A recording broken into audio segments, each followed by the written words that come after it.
Welcome back. ਮੈਂ ਮਨਵੀਰ ਕੌਰ। ਅੱਜ ਦੀ video report ਮੈਂ ਬਣਾ ਰਹੀ ਹਾਂ ਬਿਲਕਿਸ ਬਾਨੋ ਕੇਸ ਦੇ ਉੱਤੇ।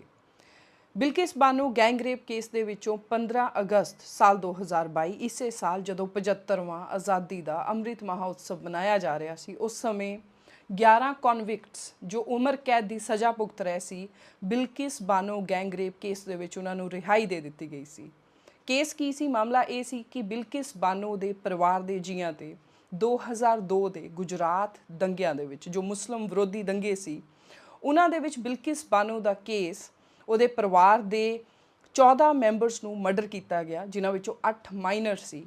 3 ਔਰਤਾਂ ਨੂੰ ਗੈਂਗ ਰੇਪ ਕੀਤਾ ਗਿਆ, ਤਿੰਨਾਂ ਚੋਂ 2 ਨੂੰ ਨਾਲ ਮਰਡਰ ਵੀ ਕਰ ਦਿੱਤਾ ਗਿਆ ਔਰ ਤੀਸਰੀ ਸੀ ਬਿਲਕਿਸ ਬਾਨੋ, ਜਿਹਨੂੰ ਗੈਂਗ ਰੇਪ ਕੀਤਾ ਗਿਆ ਔਰ ਸਮਹਾਉ ਇਹਨੂੰ ਮਰੀ ਹੋਈ ਸਮਝ ਕੇ ਉਹ ਛੱਡ ਕੇ ਚਲੇ ਗਏ। ਸ਼ੀ ਵਾਸ ਪ੍ਰੈਗਨੈਂਟ। ਉਹਦੀ ਕੁਝ ਮਹੀਨਿਆਂ ਦੀ ਬੱਚੀ ਨੂੰ ਵੀ ਪੱਥਰ ਮਾਰ ਕੇ ਉਹਦੇ ਸਿਰ ਦੇ ਵਿੱਚ ਉਹਨੂੰ ਮਾਰ ਦਿੱਤਾ ਗਿਆ ਸੀ। ਇੱਕ ਬਹੁਤ ਬਰੂਟਲ, ਬੇਹੱਦ ਬਰੂਟਲ ਜਿਹੜਾ ਇਹ ਕੇਸ ਸੀਗਾ ਔਰ ਇਹਦੇ ਵਿੱਚ 11 ਕਨਵਿਕਟਸ ਸਜ਼ਾ ਭੁਗਤ ਰਹੇ ਸੀ ਉਮਰ ਕੈਦ ਦੀ। ਇਹਨਾਂ ਨੂੰ 15 ਅਗਸਤ ਨੂੰ ਰਿਹਾ ਕਰ ਦਿੱਤਾ ਗਿਆ। ਇਸ ਕੇਸ ਦੇ ਵਿੱਚ ਕੁਝ ਨਵੇਂ ਖੁਲਾਸੇ ਹੋਏ ਨੇ ਔਰ ਉਹ ਖੁਲਾਸੇ ਆਪਣੇ ਲਈ ਜਾਣਨੇ ਬਹੁਤ ਜ਼ਰੂਰੀ ਨੇ, ਕਿਉਂਕਿ ਦਿਖਾਉਂਦੇ ਨੇ ਕਿ ਕੀ state of affairs right now ਚੱਲਦਾ ਪਿਆ ਆ।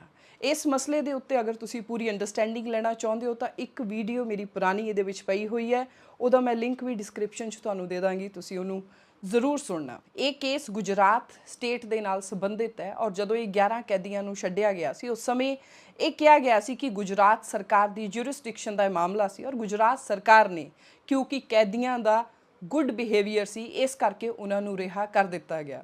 ਪਰ ਹੁਣ ਜਿਹੜੇ ਨਵੇਂ 2 ਤੱਥ ਸਾਹਮਣੇ ਆਏ ਨੇ, ਪਹਿਲਾ ਤੱਥ ਇਹ ਸਾਹਮਣੇ ਆਇਆ ਹੈ ਕਿ ਜਿਹੜੀ ਸੈਂਟਰ ਸਰਕਾਰ ਹੈ, ਖਾਸ ਤੌਰ ਤੇ ਯੂਨੀਅਨ ਹੋਮ ਮਿਨਿਸਟਰੀ ਹੈ, ਉਹਨਾਂ ਵੱਲੋਂ ਕੰਸੈਂਟ ਦਿੱਤਾ ਗਿਆ ਸੀ, ਉਹਨਾਂ ਵੱਲੋਂ ਅਪਰੂਵਲ ਦਿੱਤੀ ਗਈ ਸੀ ਇਹ 11 ਕੈਦੀਆਂ ਦੀ ਰਿਹਾਈ ਦੀ। ਨਾਲ ਹੀ ਇਹ ਵੀ ਜਾਣਨਾ ਜ਼ਰੂਰੀ ਹੈ ਕਿ ਇਸ ਰਿਹਾਈ ਦੇ ਲਈ ਜੋ ਸੀਬੀਆਈ ਜਿਹੜੀ ਇਨਕੁਆਇਰੀ ਕਰ ਰਹੀ ਸੀ, ਜਿਹੜੀ ਆਪਣੀ ਏਜੰਸੀ, ਸੀਬੀਆਈ ਦੇ ਸਪੈਸ਼ਲ ਜੱਜ ਵੱਲੋਂ ਵੀ, ਸੀਬੀਆਈ ਕੋਰਟ ਦੇ, ਉਹਨਾਂ ਵੱਲੋਂ ਮਨਾ ਕੀਤਾ ਗਿਆ ਸੀ। ਉਹ ਇਸ ਰਿਮਿਸ਼ਨ, ਇਸ ਰਿਹਾਈ ਦੇ ਵਿਰੁੱਧ ਸੀ। ਸੋ ਬਾਵਜੂਦ ਇੱਕ ਜੱਜ ਦਾ ਵਿਰੋਧ ਕਰਨ ਦੇ ਬਾਅਦ ਵੀ ਜਿਨ੍ਹਾਂ ਨੇ ਇਹ ਪੂਰੇ ਕੇਸ ਨੂੰ ਵੇਖਿਆ, ਉਹਦੇ ਨਾਲ ਜੁੜੇ ਸੀ, ਉਹਨਾਂ ਦੇ ਮਨਾ ਕਰਨ ਦੇ ਬਾਵਜੂਦ ਵੀ ਭਾਰਤ ਸਰਕਾਰ ਦੀ ਐਡੀ ਕਿਹੜੀ ਮਜਬੂਰੀ ਬਣ ਗਈ ਸੀ ਕਿ ਇਹ 11 ਕੈਦੀਆਂ ਨੂੰ ਰਿਹਾਈ ਦੇ ਦਿੱਤੀ ਗਈ। ਇਹ ਕੈਦੀ ਇੰਨੇ ਬਰੂਟਲ ਕੇਸ ਦੇ ਵਿੱਚ ਇਨਵੋਲਵਡ ਸੀਗੇ, ਜੇਲ੍ਹ ਦੇ ਵਿੱਚ ਸੀਗੇ ਔਰ ਆਪਣੇ ਖਾਸ ਇੱਕ ਪ੍ਰੋਟੋਕੋਲ ਆ ਜਿਹਦੇ ਵਿੱਚ ਸਰਟਨ ਟਾਈਪ ਦੇ ਅਪਰਾਧੀਆਂ ਨੂੰ ਕਦੀ ਵੀ ਰਿਹਾਈ, ਰਿਮਿਸ਼ਨ ਜਿਹੜੀ ਆ ਉਹ ਨਹੀਂ ਮਿਲ ਸਕਦੀ। ਬਾਵਜੂਦ ਇਸ ਦੇ ਵੀ ਉਹਨਾਂ ਨੂੰ ਉਸ ਕੇਸ 'ਚੋਂ ਇੱਕ ਤਰ੍ਹਾਂ ਦੇ ਨਾਲ ਮਾਫੀ ਦੇ ਦਿੱਤੀ ਗਈ ਔਰ ਜਦੋਂ ਬਾਹਰ ਆਉਂਦੇ ਨੇ ਆਪਣੇ ਸਾਹਮਣੇ ਤਸਵੀਰਾਂ ਆਈਆਂ ਸੀ ਕਿਵੇਂ ਹਾਰ ਪਾ ਕੇ ਉਹਨਾਂ ਦਾ ਸਵਾਗਤ ਕੀਤਾ ਜਾਂਦਾ। ਇਹਨਾਂ 11 ਕਨਵਿਕਟਸ ਨੂੰ ਜਦੋਂ ਰਿਹਾਈ ਦਿੱਤੀ ਗਈ ਸੀ ਤਾਂ ਉਸ ਸਮੇਂ ਇਸ ਚੀਜ਼ ਦਾ ਹਵਾਲਾ ਲਿਆ ਗਿਆ ਸੀ ਕਿ ਇਹਨਾਂ ਦਾ ਬਿਹੇਵੀਅਰ, ਇਹਨਾਂ 11 ਦੋਸ਼ੀਆਂ ਦਾ ਬਿਹੇਵੀਅਰ ਜੇਲ੍ਹ ਦੇ ਅੰਦਰ ਬਹੁਤ ਗੁੱਡ ਬਿਹੇਵੀਅਰ ਸੀ।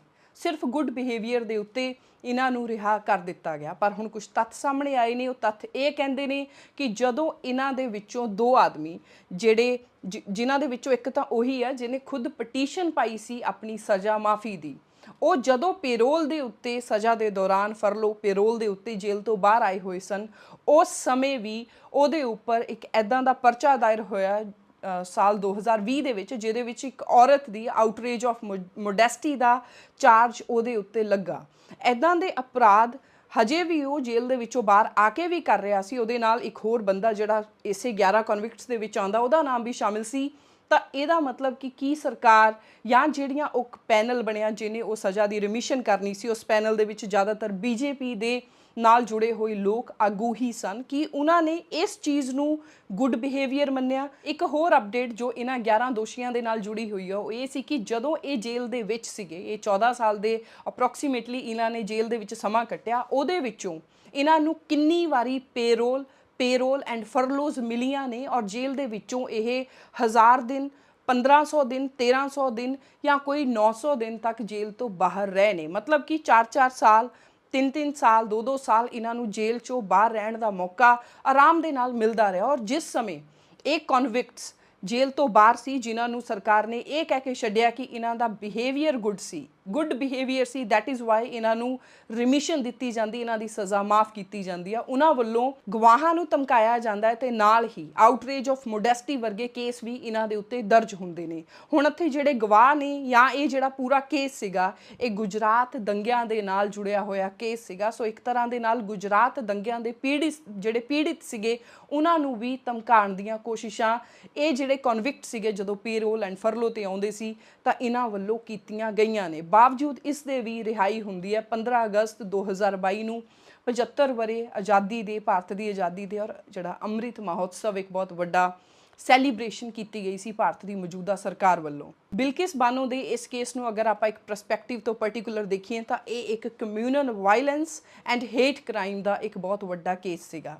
ਇੱਕ ਮੈਜੋਰਿਟੀ ਕਮਿਊਨਿਟੀ ਵੱਲੋਂ ਇੱਕ ਮਾਈਨੋਰਿਟੀ ਕਮਿਊਨਿਟੀ ਦੇ ਉੱਤੇ ਧਾਵਾ ਬੋਲਿਆ ਗਿਆ ਸੀ। ਉਸ ਧਾਵੇ ਬੋਲੇ ਦੇ ਵਿੱਚ ਜਿਹੜਾ ਨੁਕਸਾਨ ਬਿਲਕਿਸ ਬਾਨੋ ਜ਼ਿੰਦਾ ਆਪਣੇ ਸਾਹਮਣੇ ਹੈਗੀ, ਉਹਨੇ ਜਦੋਂ ਇਹਨਾਂ ਨੂੰ ਰਿਹਾ ਕੀਤਾ ਗਿਆ ਸੀਗਾ 11 ਕਨਵਿਕਟਸ ਨੂੰ, ਉਹਦਾ ਬਿਆਨ ਆਇਆ ਸੀ ਕਿ this is how justice ends. Literally ਉਹਦੇ ਬਿਆਨ ਤੋਂ ਬਾਅਦ ਇੱਕ ਕਾਫੀ ਇਮੋਸ਼ਨਲ ਵੇਵ ਉਹਦੇ ਲਈ ਪੂਰੇ ਭਾਰਤ ਦੇ ਵਿੱਚ ਚੱਲੀ ਸੀ। ਪਰ ਉਸ ਕੇਸ ਦੇ ਵਿੱਚ ਜਿਹੜੇ ਹੁਣੇ ਨਵੇਂ ਖੁਲਾਸੇ ਹੋਏ ਨੇ ਤਾਂ ਇਹ ਹੋਰ ਵੀ ਬਹੁਤ ਵੱਡੇ ਸਵਾਲ ਭਾਰਤ ਸਰਕਾਰ ਔਰ ਆਪਣੇ ਜੁਡੀਸ਼ੀਅਲ ਸਿਸਟਮ ਤੇ ਖੜੇ ਕਰਦੇ ਨੇ ਕਿ ਇਹ ਜਿਹੜਾ ਕੇਸ ਸੀਗਾ ਇੱਕ ਕਮਿਊਨਲ ਵਾਇਲੈਂਸ, ਇਹ ਹੇਟ ਕ੍ਰਾਈਮ ਸੀਗਾ, ਪਰ ਇਸ ਹੇਟ ਕ੍ਰਾਈਮ ਔਰ ਕਮਿਊਨਲ ਵਾਇਲੈਂਸ ਵਾਲੇ ਐਂਗਲ ਨੂੰ ਸਾਡਾ ਜੁਡੀਸ਼ੀਅਲ ਸਿਸਟਮ ਜਿਹੜਾ ਉਹ ਰੈਕੋਗਨਾਈਜ਼ ਹੀ ਨਹੀਂ ਕਰਦਾ ਹੈਗਾ। ਸੋ ਬਿਲਕਿਸ ਬਾਨੋ ਕੇਸ ਦੇ ਵਿੱਚ ਸੈਂਟਰ ਸਰਕਾਰ ਵੱਲੋਂ ਕੰਸੈਂਟ ਦਿੱਤਾ ਗਿਆ ਸੀ। ਬਾਰ-ਬਾਰ ਪੇਰੋਲਸ, ਫਰਲੋਜ਼ ਇਹਨਾਂ 11 ਕੈਦੀਆਂ ਨੂੰ ਜਦੋਂ ਸਜ਼ਾ ਭੁਗਤ ਰਿਹਾ ਸੀ ਮਿਲਦੀਆਂ ਰਹੀਆਂ ਨੇ, ਔਰ ਜਦੋਂ ਇਹ ਕੈਦੀ ਬਾਹਰ ਆਉਂਦੇ ਸੀ ਗਵਾਹਾਂ ਨੂੰ ਵੀ ਧਮਕਾਉਂਦੇ ਸੀ।